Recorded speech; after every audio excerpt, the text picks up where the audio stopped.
All right, so today we're going to dive into something pretty incredible. Yeah. We're talking brain health, but Yeah. forget the boring old stuff. Right. We're going way beyond that. Absolutely. You sent us some fascinating stuff, actually, on Neurovella Brain Spa Yeah. and the Institute of Neuroinnovation. Yeah. And this is some cutting-edge stuff. Oh, yeah. It's Yeah. what I think is so fascinating about Neurovella is that they're really flipping the script. Okay. Instead of just treating problems, Mm-hmm. they're really all about proactively boosting your brain power. Right. It's like we get massages, Yeah. we get facials, we Right. do all this stuff for our bodies. Exactly. But what about a spa day just for our brains? Exactly.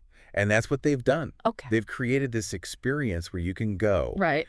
And they've really blended the latest technology with ancient practices. Oh, wow. So it's like, yeah. imagine like a high-tech meditation retreat, but instead of going off the grid, you're right there in Santa Monica. Oh, I'm sold already. Yeah. I was looking at the stuff they have, and it's like Yeah. zero gravity meditation chairs with 3D sound Yeah. and neuromuscular stimulation. It's really incredible. Whoa. Okay, hold on. That sounds intense. Yeah. But in a good way, I hope? It is in a good way. Oh, okay. It's like you're being bathed in sound and vibration, and it's all designed to kind of guide you into this deep state of relaxation. Wow. Okay. But it's not just about feeling good. Right. They're really using serious science here, Okay. like measuring your heart rate variability. Oh, yeah, I saw that in the Yeah. materials. Yeah. Can you break down what that even means and why it matters when we talk about stress? Yeah. So heart rate variability, or HRV, Okay. it's basically the tiny variation in time between your heartbeats. Okay. So it's not like your heart rate Okay. beats per minute. Mm-hmm. It's the tiny variation between each beat. Okay. And what's fascinating is that this tiny variation can actually tell us a lot about how your nervous system is handling stress. Really? Yeah. So Wow. high variability Mm-hmm. is like a green light. Okay. It means your body's adaptable. Mm-hmm. It's resilient. Okay. It can kind of roll with the punches. I like it. But if you have lower variability, Mm-hmm. that can be a sign that you're running on empty Okay. and that your body's kind of stuck in that fight or flight mode. Oh, that makes sense. Yeah. Okay, so they're looking at this They're looking at your HRV. to then say, okay. Right. And they use that data Okay. to create personalized strategies for managing stress. So you can see, in real time, Exactly. your body freaking out. Well, not freaking out, but Yeah. you can see how your thoughts and emotions are directly impacting your body. Wow. And Dr. Vokshoor, Okay. who's the neurosurgeon behind all of this, Right. he argues that our always-on modern world Yeah. makes it really hard to tap into our brain's natural healing ability. Right. And so Neurovella Yeah. is really about giving you the tools to do that. That makes sense. Yeah. So how are they doing that? That's the question, isn't it? Is it just about fancy chairs and meditation, or It's so much more than that. yeah, what else is there? I mean, one of the things that's so refreshing about their approach is that they recognize that we're all different. Oh, okay. So they don't have this one-size-fits-all method. Right. It's really about empowering you to discover what works best for your brain. I like that. They actually call it self-directed neuroplasticity. It sounds Very very official. It sounds very fancy, I like it. but it's actually a really powerful concept. Okay, so break that down. Yeah. What does that mean, self-directed neuroplasticity?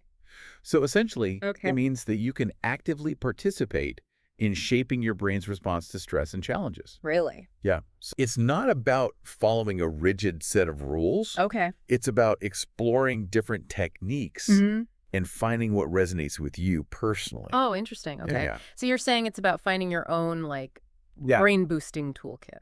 Exactly. I like that. Yeah. But how does a neurosurgeon Yeah. get into this whole brain spa thing? Right. Like you'd think, you It's know, it's a totally different world. it is interesting because I mean he talks a lot about how Okay. he would see patients for surgery, Right. but their physical pain was so often intertwined with Yeah. emotional or psychological stress Right. that he realized that just treating the physical part wasn't enough. You're right. And he talks about that in one of Yeah. the interviews. He talks about this woman who had been to, I think it was countless doctors Yeah. for this back pain. Exactly. That Yeah. she had. It turned out that the root cause was actually a tumor. That was pressing on her spinal cord. Wow. And For him, it was this huge realization that for years, her pain had been misdiagnosed. Wow. Brushed aside. It's like imagine the suffering. Yes, the suffering. And the frustration of not being heard. Being taken seriously. Exactly. And I think, this case for him was a real turning point. Okay. Where he realized he needed to look beyond the scalpel. Okay. At the whole person. So that's what led him to create Neurovella. That's exactly right. Okay. He wanted to create a space that was the opposite of, right. A sterile clinical setting. Right. He wanted it to be a place where people felt comfortable exploring all these different techniques for managing their mental and emotional well-being. Interesting. Okay. And a place where they could really experiment and discover what worked for them. Yeah. No, I like that because it is very much like finding what works for you. It is. Not just a cookie cutter solution. Exactly. And he really wasn't afraid to think outside the box, right? Well, he wasn't. Because he was working with everyone from traditional therapists to, I think he even mentioned sound healers. He did. He's very open to all different modalities and approaches. Yeah. And I think that's what makes his approach so refreshing. Right. Because he's bringing together these insights and practices from, Western medicine, Eastern traditions, cutting-edge technology. He even talks about the importance of things like nutrition and sleep. Which we always forget. Which we know are crucial. Yes. But often get overlooked. 100%. Yeah. And that's where his pentat of health comes in. That's right. Tell me about this. So the pentat of health is this. Okay. It's a fantastic framework. Okay. And it really illustrates his holistic approach. Okay. He talks about 5 key areas that contribute to overall brain health. Okay. Hit me. So the first one is mindset. Okay. The second is activity, nutrition, sleep, and medical management. Okay, so break that down a little bit for me. Like when he says mindset, what does he mean by that? So when he talks about mindset, – he's really talking about cultivating a positive and resilient outlook. Right. It's not about being happy all the time. Okay. Right? Yeah. It's more about developing the mental tools to navigate stress and challenges. Without falling apart. Exactly. Okay. Without being completely thrown off course. So it's about building mental resilience. Exactly. Okay. I like that. Yeah. And then the other one's activity, nutrition, sleep.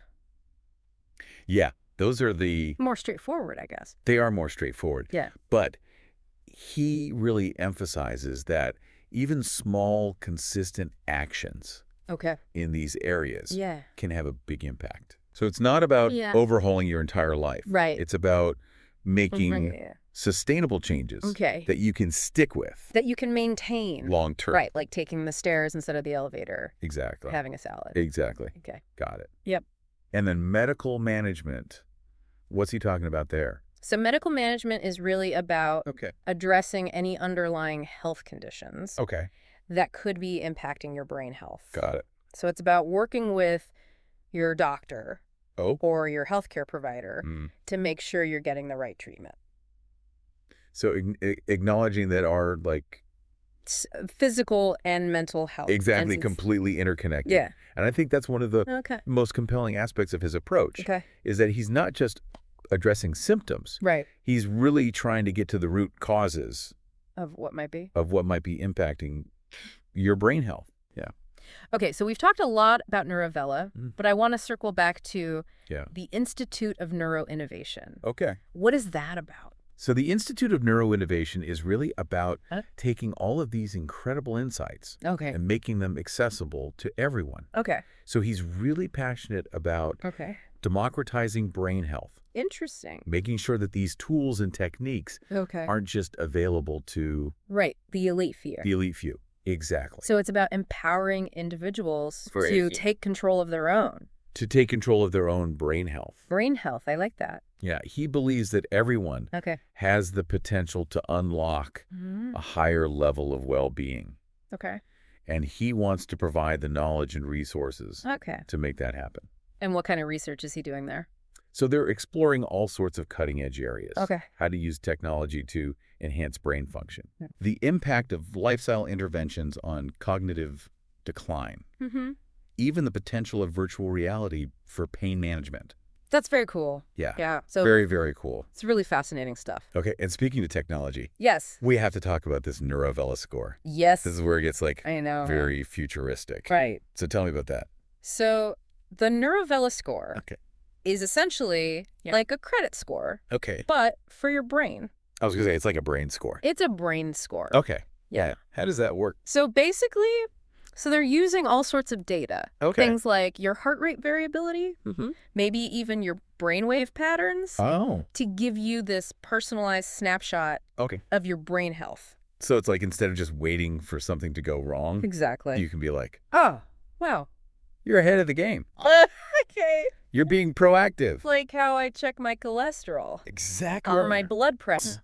This is like... It's like a health tracker. For your brain. But for your brain. Wow, and to see. Right, and imagine being able to see how different lifestyle choices impact your score. Like, what if I don't work out for a week? Yeah, or like if you... Doze down? If you swap that extra hour of scrolling for a meditation session, does that actually move the needle?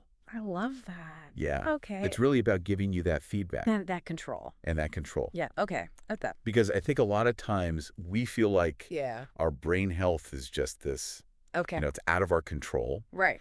But Dr. Vokshoor talks about how, we experience these micro-traumas. What are micro-traumas? Every single day. Okay. Just think about like your stressful commute, your work deadlines. Yeah.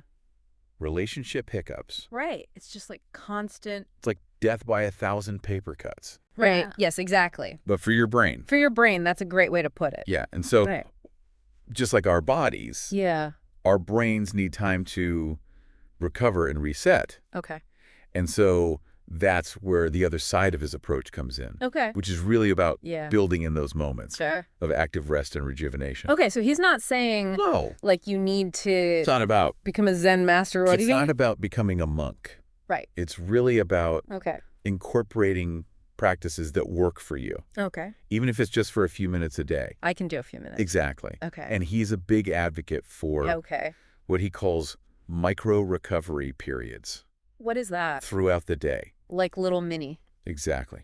Mini breaks for your brain. Okay. I like So it could be... Give me an example. It could be a few minutes of deep breathing. Okay. It could be stepping away from your desk. Okay. For a brisk walk. Listening to a calming piece of music. Okay. Anything that helps you kind of shift out of that... Fight or flight. Fight or flight mode. Okay. Into a more relaxed state. So simple, but we don't do it. We don't do it. We just power through. We power through. We're on the hamster wheel. And those little micro-recoveries can make a world of difference. Really? He talks about how even just a short nap in the afternoon can significantly improve cognitive function. What? Yeah. Really? And reduce stress. I'm signing up for that. Power naps for everyone. Power nap prescription. I love it. Amazing. Okay, so for someone listening who's like, okay, I'm ready to prioritize my brain health. Okay. Where do I even begin? I think the most important thing is to start. Okay. Doesn't have to be anything drastic. Okay. Even incorporating one or two of those pentad health elements can make a difference. So like swap one meeting for a walking meeting. There you go. Okay. Instead of sitting at your desk. Or like do a meditation before bed. Exactly. Something small. Small steps. Okay. But the key is consistency. Gotcha. It's not about being perfect. Okay. It's about making those small, sustainable changes. Right. That you can stick with over time. Small changes, big impact. Exactly. I like it. Yeah. Yeah. Well, this has been amazing. It has been fascinating. I've learned so much. Me too. This whole idea that our brains are malleable. Yeah. They're not fixed. Yes. They are not fixed. And that we have so much control. You have more control than you think. I love that. Yeah. Well, thank you so much for breaking this all down for us. It's been a pleasure diving in with you. And, of course, thank you all for sending in this amazing research on Neurovella and the Institute for Neuroinnovation. Yeah. Dr. Vokshoor. He's a fascinating guy. He's doing such interesting work. He really is. So we hope that this deep dive has inspired you to take control of your brain health. Absolutely. And that, you feel empowered Yes. to start making some changes. Small steps. Small steps today. Exactly. Invest in your brain. It's the most valuable asset you have. It really is. Absolutely. All right, thanks again, everyone.